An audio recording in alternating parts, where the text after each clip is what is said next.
FCC perte ya vitesse banda Vital Kamerhe akota na kati ya boloko bana mboka. Il faut pas comprendre que Géo Betamara na kati ya Genève na Senko bazalaka pe na kati. Qui ne sait pas que aujourd'hui dans notre pays bato baboma mboka na biso eza bato na FCC bango baboma mboka na biso makasi ces gens de l'FCC baboma mboka pe na ndemo ya kosakana te osomona basango ni bakenda okendo otala bango officiellement na deux sabino. Ce sont des cartes politiques au bazoni kabasala ya commission d'esprit ya dialogue et kosimba te les hommes forts ya FCC le lo bazali kolela na politique tout ça kopeka.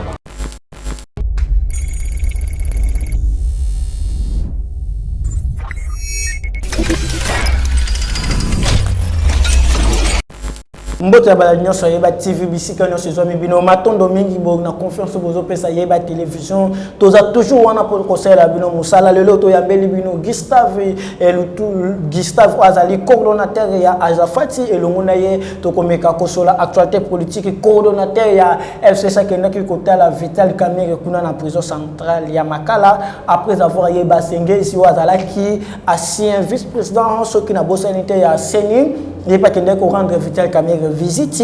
Les aliments qui ont été komeka kosolango lelo awa ba propos ya papa Molière a outi koloba ke procès à Vital Kamerhe pour na yezali procès bidon et ba actualité mususu to komeka kosolango na Gustave elongo na ye lelo na actualité na émission na biso. Président Gustave, bonne santé. Oui, santé ezali malamu na PCP mbote na baignon so bazali kolanda biso. Bonjour pour na ba balandi na moi bonsoir. Pour na balandi biso na retour par rapport à l'actualité politique et à Fatobe Tango bonne santé IDPS ils ont évolué comment après avoir chef de l'État Tchikolongola état d'urgence ko ezala ki na mboka. Non, IDPS azali kokende très bien, je crois déjà pas je crois nakati ya ba cellule na biso ba travaux essai zongaki à partir à lobby dimanche ba to bayanganaki na ba section ba to bayanganaki et aussi la structure na bisos informelle ils ont gagné officiellement misala na yango et va parlement de bonyonso et zo qui peut déjà lego et ils ont gagné misala donc lui de pes je dirais que tout va bien, on est en train de travailler. Mais moi n'importe comment si tu beta sur actualité politique j'espère que vous allez zalano à l'aise toujours sur la vraiment ba imboka ba ye ba vérité parce que ndenge nde kona bino moko bitakura lo baka bomba mabe tozo bomba te lo tozo sur la nyonso awa.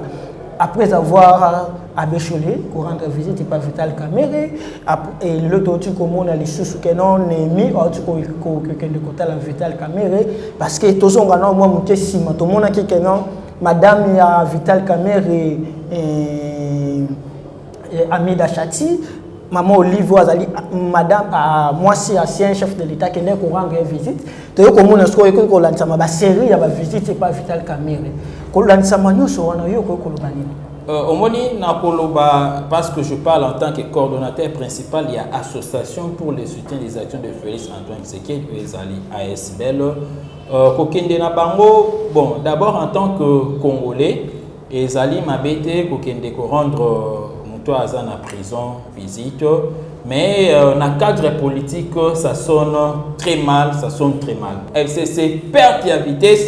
Banda Vital Kamerhe à côté na katia boloko et oui nazolo baba na perte à vitesse parce que bazai jour na ba information te bazoi ba juste comment fonctionne la présidence de la République et le président de la République travaille comment et ceux qui vont ça la analyse malam mikolo yo batu ba ku fasu na coronavirus te ngana bana benga COVID-20. Donc COVID-20 vraiment kuna na présence na présence de la République COVID-20 Mikolo Bakufa susté. Donc ça dit il y a d'autres personnes au balaki na esprit des morts au présence na bango ezalai ko sala que Bakufaka na kati ya présidence de la République mais banda pe bazami pandi nous sentons quand même que non il y a une vie na kati ya présidence de la République et le chef de l'État est en train de travailler. Il travaille. Tout le monde que la politique du chef de l'État est juste vitesse moko na ndenge moko ya kosakana te batu mususu bakomi kolela kaka bango moko na bango moko et les locaux tout ça surpris ya komona abécholé d'abord ake kotala Vital Kamerhe mais avant cela oh non totinda batu moko boye avocat bakoya pona kolandela makambo ya Vital Kamerhe na nini kuna na cour d'appel oh et so comme ça biso Or, tu as très bien les lots, carte nini oyo ezalaka autour ya Félix Tshisekedi tozo dévoilé en haut de l'eau. Il faut pas comprendre que Géo et Betamara na kati ya Genève na Senko bazalaka pe na kati. Donc beta penda jeu ba trika bala retambola pona koluka ndenge nini ba ko étouffer mwana mboka Félix Antoine Tshisekedi. Donc beta qui déjà ba carte, ils avaient aussi préparé déjà leurs candidats qui devraient soutenir. Mais tant ba moni Félix Tshisekedi ko la zalaki ya Nzambe a esquivé le Koana a appelé dans lobby. En tout cas, j'ai retiré ma signature. Tu vois comment on appelle Bangonga ou Landu on appelle Vital Kamere peut à retirer signature. Tout ça là voilà. Ya onde balobana bino bo respecta kasi bo respecta ba côté ça qui déjà. Non, écoutez, wana ezala na yoka na na oka moi eloko moi be. Yango na zolo bate accord ba signaka accord kakate pona ko signer par sentiment. Ce qui est signé, c'est que les gens ont un esprit au but, il faut te respecter dans le cas. Mais ce qui est que l'esprit n'est pas respecter à côté, mais on est libre de se retirer. Tout le monde le savait. Pas critère, nous sommes au bâtiment dans le cas de l'accord. Est-ce que la procédure est-ce que la procédure est au départ dans le cas de l'accord? Non, ils ont raté. Donc Félix Antoine Tshisekedi avait raison de retirer sa signature. Et de comment pourquoi il avait raison de retirer sa signature, c'est quand il est élu président de la République. Alors, les locaux. Mais quand il ça la bloc mon quoi étouffé catholique a eu responsabilité wana makamuti babeti et simbité.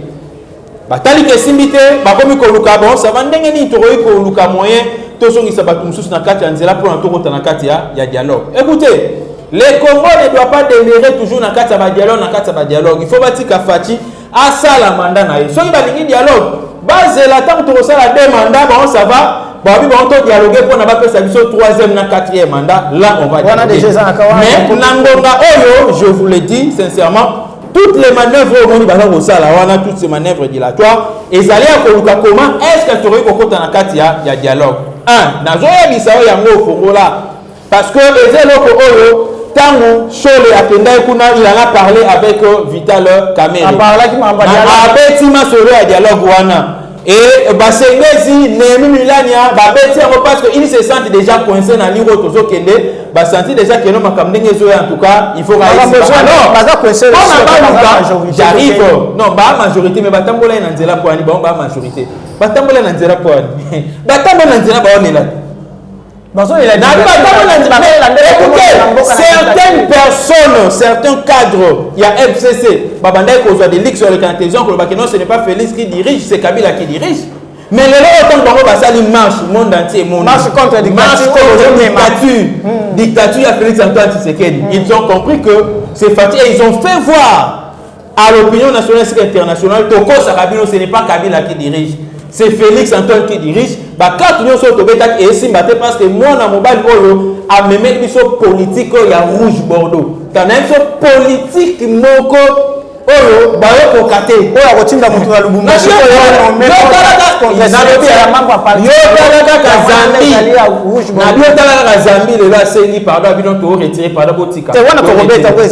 voilà. Alors il y a les cambios signature donc outil ko évoquer awa dialogue que non oyo bango baza ko préparer on obi akotinda te otinda pour nous signer signature ordonnance est chef de l'état ordonnance est chef de l'état ordonnance est le premier ministre donc le ministre ne peut que contresigner et on est bango ba ou melana koloba ba bimisande ba ordonnance nyoso o Kabila signera pendant qu'il était président ba romona que non il y a eu plusieurs ordonnances o ezala contresigner na premier ministre mais ezala contresigner na ba différents ministres donc là ce n'est pas un débat il y a ochako déjà ipandi ça la bango passe na kati wana ezali nini Fati atie ba pion et sike sengeli atie ba pion donc la carte armée Amis assez Amis boulot on a mis un sala boulot mais aussi le temps qu'Amis soit allé sanctionner les bandes au bobo allé sanctionner on est à chef d'état nommé pour la bonne commission azali sanctionner il faut que bango que Benon Lomba peut azala qui sanctionner mais le Benon Lomba à la Belgique à aucun de France alors que les États-Unis donc ninga bon ao yenga yenga ils sont aussi ba kangai écoutons que quand vous savez Benoît ba comme ça quand on attend à venir pour tout bana minde faut ando mema ando betele mabo babi voilà un homme sérieux en République démocratique du Congo un vrai sérieux non Félicitations. Il est sérieux parce qu'un homme sérieux, c'est qui? C'est celui qui reconnaît ses méfaits. C'est celui qui reconnaît ses dérapages, il se convertit et il abandonne. C'est ça un homme sérieux. Et c'est un homme qui a un pardon, mais le et c'est un homme qui est hypocrite. Le plus grand péché des leaders PS, c'est d'avoir conclu des alliances avec des hypocrites. Des hypocrites. C'est ce qui nous coûte aujourd'hui. Nalobi, nos alliés, ce sont des hypocrites. Cela veut dire que quand ils vous disent autre chose. Nalobi, ils sont hypocrites.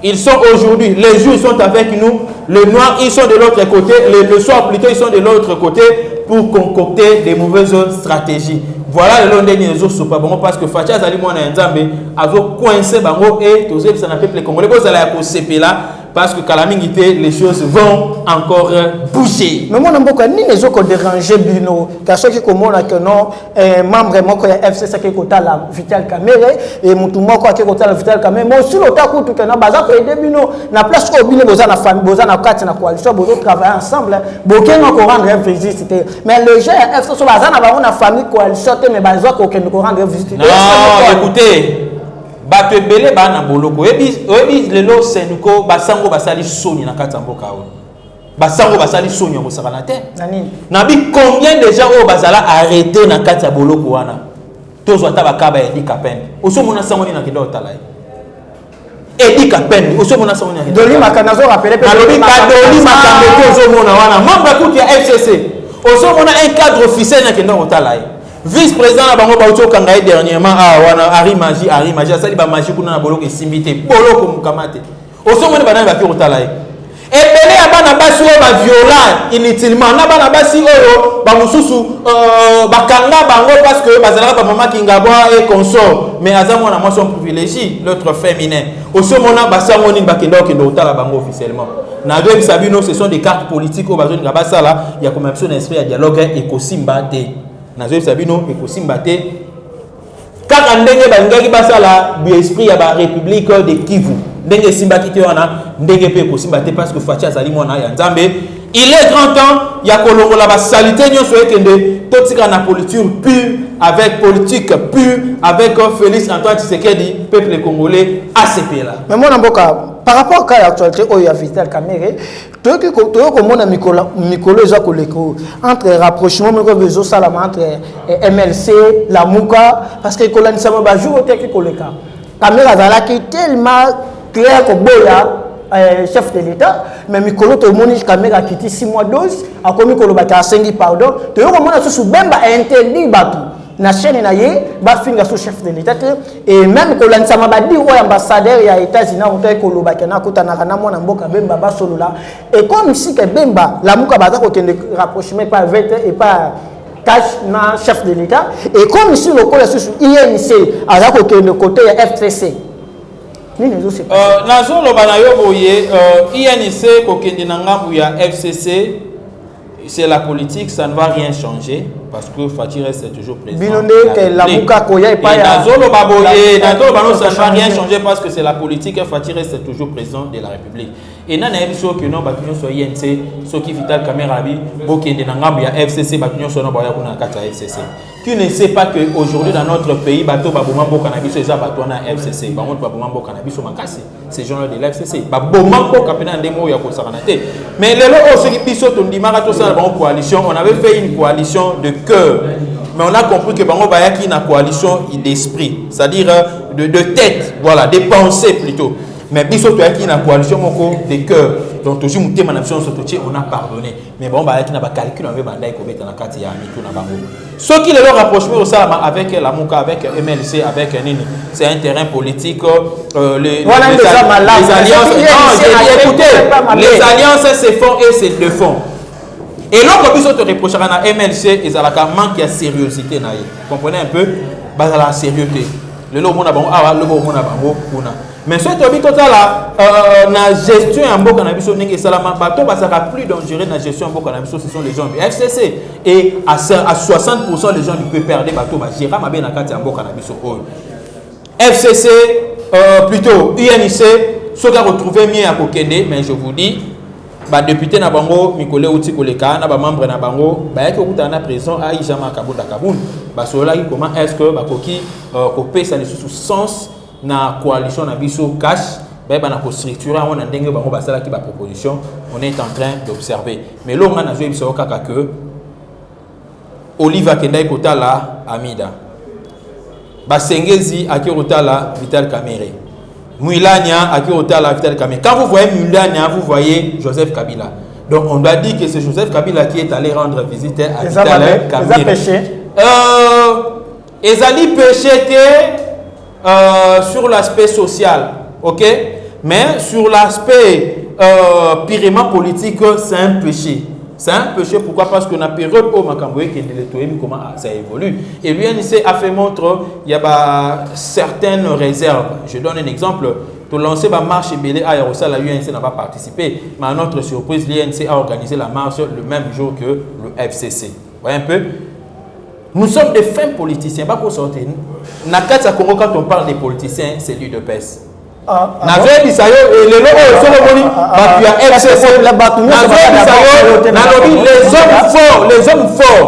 Les hommes forts, il y a FCC, les lots basali collés dans la politique, tout ça, on peut tabac. Qu'est-ce que vous avez pas besoin de ma ballon, bango balobi besoin de ma mboka mabe. Na lobby to batambola qui pona dollar et mati, vaut faux. Non, écoutez. Batambola qui besoin de ma mboka la dictature, vaut faux.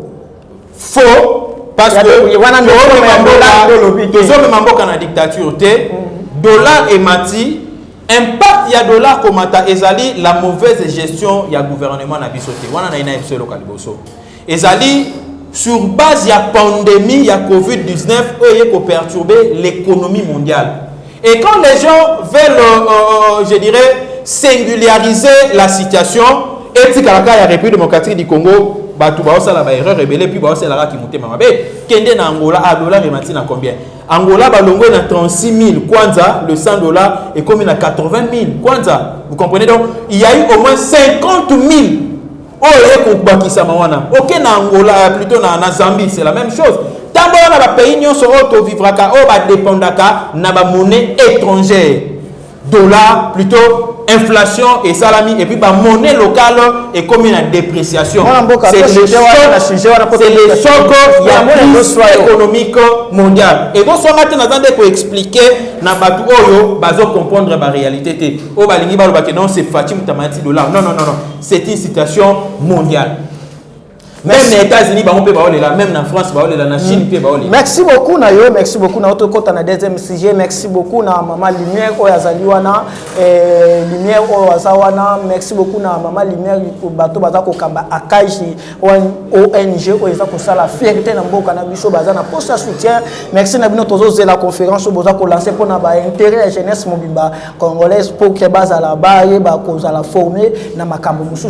Mais mon Nambo, quand tu comme papa Molière, kolobaka yangwana kaka autant kolobaka procès Vital Kamerhe pour na yeza procès bidon parce que batu ba dossier c'est belé procès à 100 jours ezaka banda ko fabriquer que ça makambo sur ba mi peut ba yebe belé pour na ya a qualifier procès wana eza procès mo bidon na lobby boye ce n'est que normal so ebisinga papa Molière alobane trop nabi que non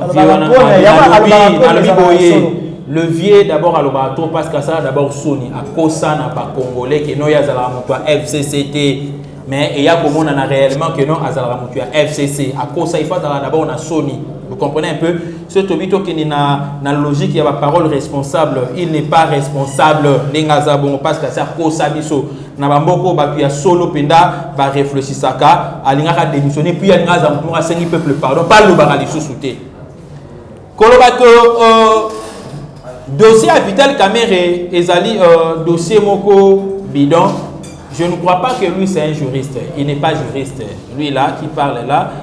Mais analyse na analyse na ye loko la papa Molière. Ils sont stoyés attends moi na muke so tout moi muke papa Molière na chaîne on nia wana lobaka biloba.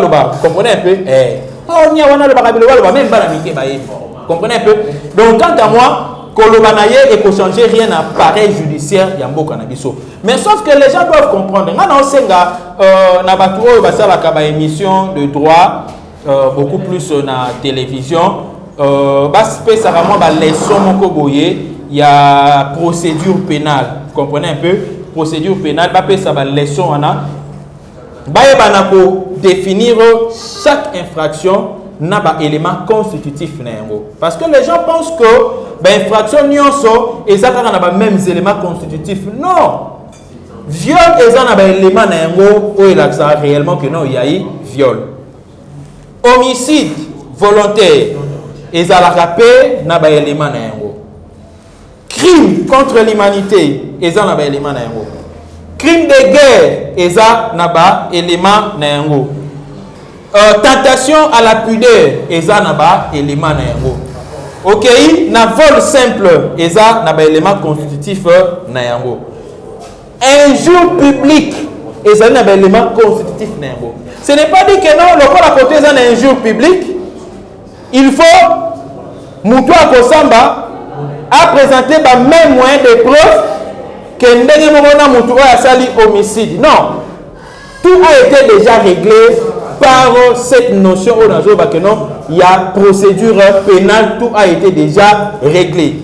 Alors, on a posé à quoi nombre, je dirais, les nombres des peines au Moutazouaka. Chaque infraction n'a qu'à y a mbo cannabiso, na code pénal nabiso et zalaka n'a pas nombre d'années na opération il y a GoFundMe auto récolter ba moyen papa nabiso Stéphane Kankou aux États-Unis azali ko organiser les biso collecte et récolte bongo il y a $15,000 à travers GoFundMe au kotika kana application wana et kopesa yo modalité à souscription au souscrit les autres allez bon 72 000 abonnés ceux qui kaka abonné moko à souscrire ne serait-ce que $1 ya pamba tozana $72 000 kachapé zali au zuka numéro au Steve Konde affiché ou associé on animna na combo ya papa Stéphane Kankou monsieur Stéphane Kankou vient nabiso Stéphane Kankou notre partenaire aux États, à partir des États-Unis, c'est Stéphane Kankou.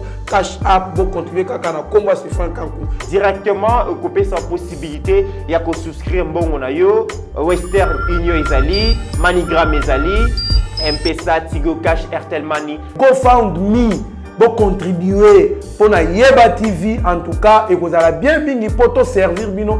Na lolenge bolingi la rato servir bino $15,000 ezali belé mais pour na Yeba TV votre chaîne et ça montier par soutien nyonso o bozanango bozo sala kolona biso kolope abatela bino bosunga biso dans 1 ou 2 semaines toko kisambongo wana tout ça ba matériel sophistiqué ba matériel professionnel pour permettre à ce que notre réalisateur aka muisabino na misala wa kosala parce que bolobi Yeba TV c'est la qualité Yeba TV c'est le professionnalisme merci na bande ko nyonso ba soutenir biso kaka ndenge musalo ezokende to lembate kobondela po na mboka na biso la République démocratique du Congo. Infraction et injure publique, ils ont un nombre d'euros. Abus de confiance, ils ont un nombre d'euros. Trahison, haute trahison, ils ont un nombre d'euros. Ils ont un pas les un nombre de 20 ans. Oui, c'est logique. Bah, juste voilà, bah, mimi libandate. Bah, tout bazala qui ne m'a pas. Ils ont un avocat et vital caméra. Bah, il y a qui on vient pas comprendre que c'est un procès judiciaire. Bah, sur un dengue zalaka. Bango ba longole yango na trempe judiciaire ba même on a trempe politique yango mon babanda qui non boîte à Pandore et na suka ma solo to c'est la boîte à Pandore to moni ba ministère biso CD discours du chef de l'état tala ndenge ba avocat tel caméra ba kitati na niveau moko pas très bas mais trop bas et ils n'ont rien démontré de professionnalisme par rapport à ba carrière na bango. Et je peux te dire que bah, c'est là qui va aventure, il y a mauvais goût.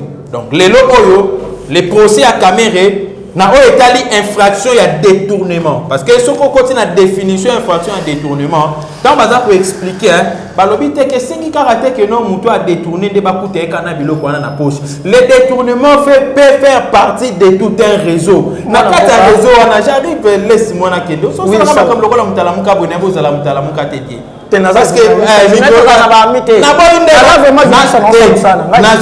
naboinde kuna baya ko attaquer parce que bato ba olanda ba ko attaquer au moins ba ça ba commentaire ba attaquer te ba merci ba merci à la côté vérité la vérité ndio tozali ko n'est-ce pas tant baza ko expliquer l'infraction où il y a détournement balobi boye et si il caractère muto a détourné ba coûter na bilo na kata poche parce que le détournement peut faire l'objet de tout un réseau ba ko kozala 50 ba kozala 60 ba kozala 70 ba yokani ke nombo ngana ndenge zobima bon ngana osimba mo te moi Jordan moi je suis le chef Jordan mbongo ngana leke pa na yo signé tant leki ya bimisi yango mais muto ake okabolela ngo tant sezali tailo mutake okabola bala wana et puis moi on va détourner on va bomber na poste ba ki kosombela yango biloko mususu donc il faut balandela même na vie na bango batala pendant période oyo mbongo wana ebungi nani oyo asombi mutuka ya sika etande basala rata na ba entreprise ba senti que no mbongo ebungi na kata entreprise ba komi kolandela ba agent o bazala ntinga na asombi mutuka o vie na ekomande ni balandela ba réunir ba élément na ba bino na tambo na ndenge muto a vivre ko koma na biloko o te ba engager directement procès. Vous voyez? Donc il y avait deux pièces. Donc on va pièce contre pièce. Vital Caméra a brandi des pièces. Le ministère public a brandi aussi des pièces. Même les avocats ont brandi aussi des pièces. Les avocats de la République ont brandi aussi des pièces. Ce qui est vrai, il y a dossier, on n'a pas dit que c'est lui-même, Vital Caméra, qui a détourné les 48 millions. Groupe na bango nyonso bango nde bayeli partage o bango basalela ki na kati ya mbongo wana. Merci beaucoup Mboka télévision eza Sengonga tozo ma molo na suka vraiment émission lelo un mot par rapport ndenge tribunal ba rejeter liberté provisoire ya Vital Caméra 30 secondes. Non, ba ko peut c'est liberté provisoire parce que ne tozo monela makambo moni Shangalou na Kimarati Masawa Kimara bakenda o kangela. Bakanga ke non. Bakanga rewa. Bakanga balancera déjà. Balancer mais asenti que Akimi, vous comprenez un peu. Alors, yependenga zabongo dossier na il faut que ndeti na suka ba établir la culpabilité parce que sa culpabilité a été déjà établie au niveau du tribunal. La religion du tribunal a été très bien éclairée. Ba condamné Vital Caméra na 20 ans. Vous comprenez? Maintenant, ba kenengo na cour d'appel. Dossier va même en appel. C'est juste une procédure purement judiciaire na katambo cannabis. Bazo respecter. Cela ne veut pas dire que non, ce pas même on car en appel directement va rejeter. Non non. Baza juste pour étudier comme mûrir yango. Ce ba talika que non. En tout cas, ndenge basambi sa ekuna. D'ailleurs, tout bango babosana qui fallait pas payer 25 ans. Bango ba yesi na mes Vital Caméra en tout cas, biso to moni awa au lieu de 20 ans, 25 ans. Donc ne pensez pas que appel au Sali est favorable pour nous. Non. Et que peut être défavorable pour nous. Par rapport il y a ba fait aux ali reprocher na réseau na bango. Et na bisa na bande ko muke botala mayele ya Vital Caméra ndenga banda ki ko luka ko isoler baninga msusu. Na ozoka maloba Justin Caméra, c'est son frère. Na bato tout ba na INC muto ko linga Vital Caméra ko le Justin Caméra zate. Mais Justin Caméra lo ba ni tango ko témoigner. Abi non.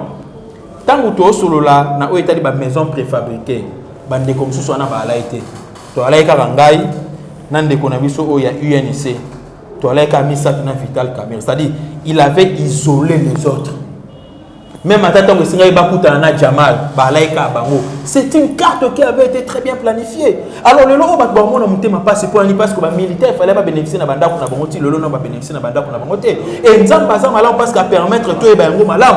Oyebi mbongo bakende ko utiliser réserve bancaire. Mbongo wana sur les arales peut-être on doit atténuer moins choc. Il y a inflation, il y a dollar, les lots. Mais bakende. Merci beaucoup Mwana Mboka. Na ba réserve. Il y a dollar na biso. Donc face à Bamiyibi, en tout cas, tout kaka mawate pour na congrès que de bosso il faut Bamiyibi basira. Tozo peso seconde na question o ya suka, il question ya suka. Bochap autaki koloba ko sa déclaration lobi bien que non. Ndenge Gilbert Kakonde a contre-signé qui ordonnance ya chef de l'état ya nomination ya ba magistrat na banana armée.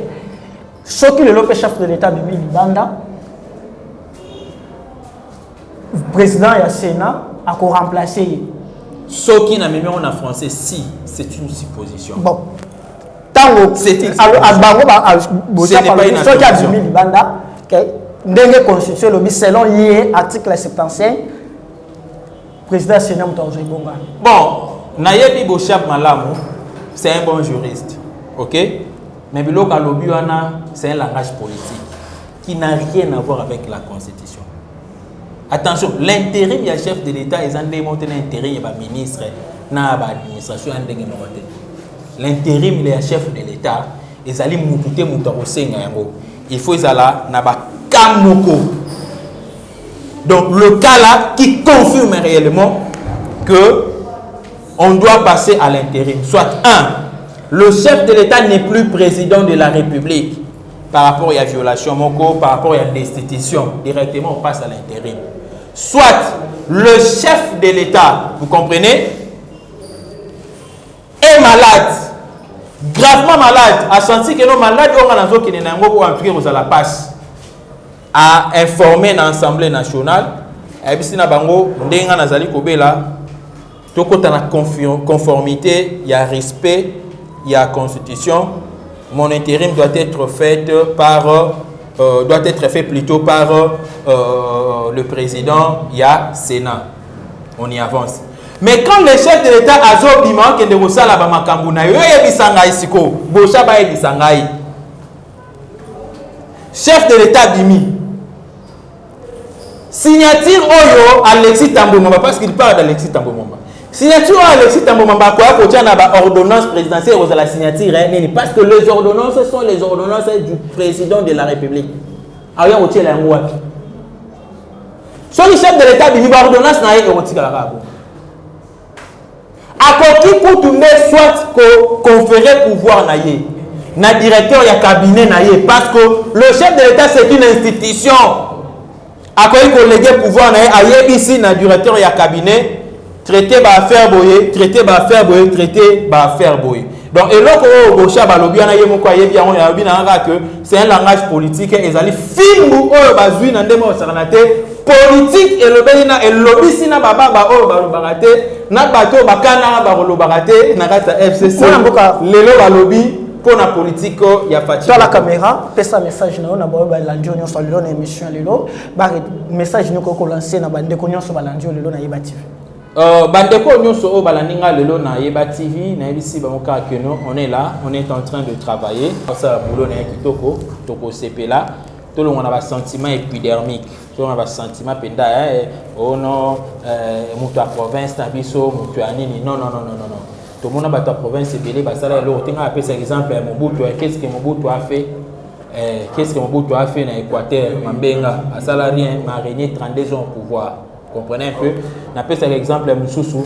Il y a Bandekonabiso, il y a Bandundu. Bazala qui est belé dans le gouvernement. Et belé pour Banda 2006, 7 pour Banda 2001.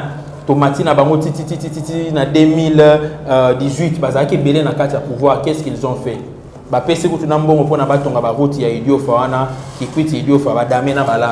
un peu? Donc c'est un sentiment que non il y a Banzela il fallait baisser la mapuna na est na sud qui voit il fallait ça la mabana il va détourner qui de longa na ligne pour le bakaka que tout que la chef de l'État tant à ça la musala na ye to bima na ba sentiment là na ba o ba sepelera toujours na Gustave Lutumba.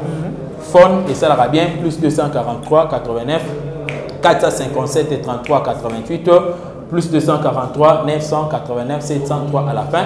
Na pesimbote na maman Chantal Masengu na o sentir yote na pesimbote na Véronique Ngalula na pesimbote na Dani Kasongo na pesimbote na Junior Kongolo Papa Mukuna na pesio bambote belé Papa Kazadi na pesimbote na Cyril Asolwa na pesimbote na Mathieu Muboya na pesimbote na baenyoso o balingaka Gustave et surtout na ba conseil na bino Maman Rose na pesio belé ambote mais na suka na ina lo baboye pour nani ni boyo kaka sonité mukolo bokindaka kosenga audience bokuta na président parti to bokuta na maman na biso Denis Nyakel et c'est quelqu'un mon fait boyo kaka soni parce que vous aura tembelé à kofinga e na ba média avant que de kokuta na ye bolé canon na média bo sengi pardon na sima nango ayamba pour ne ça la passe na bato ba mona bino bo finga bango na sima nango bokei ono asombela nga lopango ono apesa mutuka biso moko kunde tozabo na basombi lopango to basombi mutuka te réponse wana marabolobi wana mukolo na gope apesa ko pe réponse na yeba TV oyo madame Abigail asalaki musala na ya mekaki na toyebi mutolobi yepe Abiga bolandi na yeba TV yepa apesa ki réponse. Merci beaucoup na ba fidèle nyonso yeba TV bozala ka ibela kolanda biso toza toujours wana conseil la bino musala biso toza côté avec te yeba TV désormais na kata TNT et bozo kolanda déjà éveil patriotique ils ont déjà koleka pasteur Guilina Mitterrand et Papicho Lena Kadolo à bientôt peut déjà awa éco-politique na ba chaîne mora wa biso toujours na yemoko DG Chadria kazo sa musala toujours parce que na awa pe na mboka na biso Congo ba ibamo na pe biso ba chaîne biso local awa balandaka musala tozo sala. Merci beaucoup na yo Maman Lumière na Kaji ONG moko ça vraiment bien. Merci beaucoup na Maurice toujours la case. Merci beaucoup na maman bébé, merci beaucoup na maman Dorcas, maman Rebecca, Bozé Bélé à Kolanda Yeba TV et boy baby so toujours na aide na bino parce que tous on a besoin de matériel, tous on a besoin de $15,000 pour que tout somme ba matériel o ekoki, tout ça la musala lolenge sengel parce que ba demande na bino za vraiment belé et ma koki eza buki so ibo sali biso aide wana et ko sala biso vraiment bien. To pesi bino vraiment ba ton dimingi, botika la toujours branché na ba programme Yeba TV. Merci beaucoup.